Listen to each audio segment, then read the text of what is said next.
Saúdo a todos amados irmãos e irmãs na santa paz do Senhor. E gostaria de meditar convosco numa passagem bíblica que se encontra no livro de 2 Samuel, capítulo 13, do versículo 1 ao versículo 22. Mas nós vamos ler o primeiro versículo para que nós possamos entender e compreender essa história. E aconteceu depois disso que, tendo Absalão, filho de Davi, uma irmã formosa, cujo nome era Tamar, Aminon, filho de Davi, a amou. Meus amados e queridos irmãos, gostaria de falar dessa tragédia familiar que é muito peculiar na família de Davi, porque tudo começou com ele, né? Quando ele cometeu aquele erro fatal de se apaixonar também por uma das mulheres dos seus guerreiros e fez dela esposa, e dela nasceu um menino que foi perdido. Essa história vocês conhecem. E daí Jesus veio dessa descendência. Mas é incrível como Deus trabalha em pessoas que Ele ama. E isso nos conforta, porque Deus nunca escolheu os reis da terra, os nobres, nem os sábios, nem os entendidos, mas ele sempre se apodera, né? Sempre usa aqueles mais simples e mais humildes. E quando usa uma pessoa importante, como o rei Davi, que foi um homem segundo o coração de Deus, ele usou Davi e Davi errou muito, mas ele continuou amando, porque Davi, ele era um homem segundo o coração de Deus, com todos esses erros e com todos esses defeitos. Mas note só, eu quero falar sobre essa questão desse irmão de Tamar, que acabou se apaixonando por ela e definhou, emagreceu. E um primo seu, não é, que era filho de um irmão de Davi, ele percebeu que o primo estava definhando, estava magro, estava se acabando. Então, ele foi conversar com ele para saber por que ele estava naquela situação. Aí ele foi abrir o coração e falou pro primo: Meu primo, é o seguinte, eu estou apaixonado pela minha irmã. Eu sei que isso é terrível, mas eu estou apaixonado por ela. E eu queria ela. E não posso chegar até ela, porque eu estou notando que é muito difícil. Ela mora com meu outro irmão, né? E não é fácil chegar até ela. Aí, esse primo dele, em vez de o chamar e o aconselhar, e retirar essa ideia maluca da cabeça do primo e dar-lhe uma lição de ânimo, colocar nele uma outra mente, dar uma outra direção a essa situação, né? Podia ter chegado, ter chamado a Minon e ter dito: meu irmão, meu primo, isso não está certo, isso é uma coisa terrível, isso é uma coisa do diabo. Não se meta nisso, não faça uma coisa dessa, isso é loucura. Mas ele, muito pelo contrário, ele era ardiloso, né? E usando de sagacidade, que é a mesma coisa que o inimigo fez com Eva, né? Usando de sagacidade com a serpente, ele foi aconselhar o primo como fazer para obter a presença da irmã, para poder com ela se contaminar. Olha, irmãos, que coisa terrível.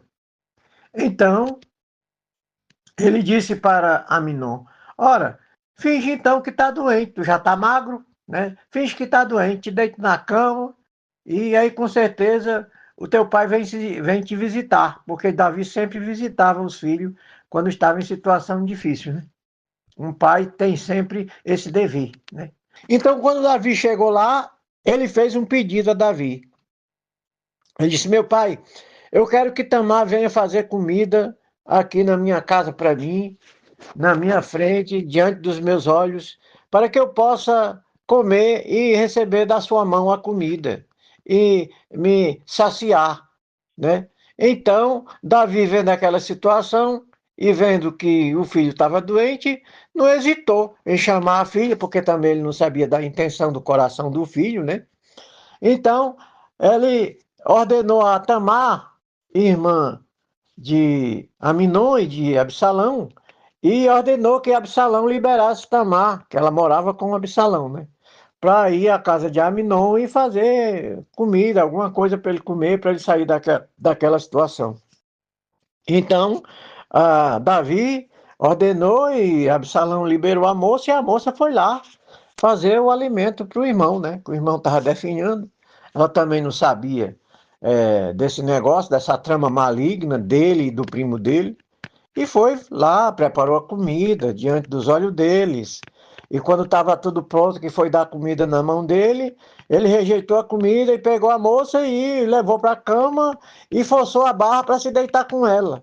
E aí ela, como era uma pessoa sensata, disse: Meu irmão, isso é loucura, não faça isso, que isso não se faz em Israel. Meu irmão e minha irmã que está ouvindo essa palavra, saiba de uma coisa, que em nosso meio, não é? Que nós somos servos de Deus, isso também é loucura, não se pratica isso, não estou dizendo que alguém pratica, mas isso serve de lição para que a gente possa aprender e tirar daqui um resultado bem definido para que não venha acontecer essas coisas em nosso meio, né?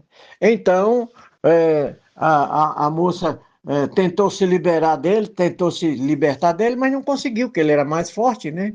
E acabou cometendo a tragédia. E depois que ele cometeu o erro, ele abusou a moça. A moça queria ficar, mas ele disse: Não, você vai embora. E ela não querendo ir, ele disse para os moços dele: Deita ela fora daqui e deixa ela ir embora.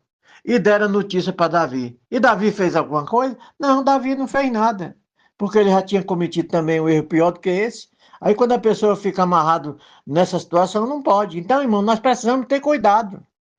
Porque se nós tivermos certo, né, se nós tivermos uma vida regrada diante de Deus, a gente não erra em evitar esse tipo de tragédia. O que esse primo dele não evitou. Ele podia ter evitado, ele podia ter chamado a Minon e ter dito: Irmão, isso é loucura, não vamos fazer isso, não faça isso. Vamos tratar dessa sua doença, procura aí um psicólogo, procura aí um dos anciões da igreja e toma conselho e acaba com isso, meu primo. Mas ele não fez. E muitas vezes negligenciamos e por causa disso, tragédias terríveis como essa acontecem. Mas está aí, na Bíblia, para a gente entender e compreender que nós temos que fazer diferente, porque nós somos sal, nós somos luz do mundo, né? E isso Jesus disse no capítulo 5 de Mateus, que para nós é um privilégio. Então devemos ter cuidado com a nossa vida para nunca, jamais cairmos nessas ciladas do maligno. Meus irmãos e minhas irmãs, vamos nos cada vez mais nos ajustar na comunhão, né, com o nosso Senhor Jesus Cristo e com nossos irmãos, para que possamos estar prontos para a nossa partida, porque Jesus está chegando e se nós estivermos em comunhão com Ele, se nós estivermos totalmente, como diz a Bíblia, pronto para viajar, nós estaremos viajando com Ele e estaremos para sempre com o Senhor.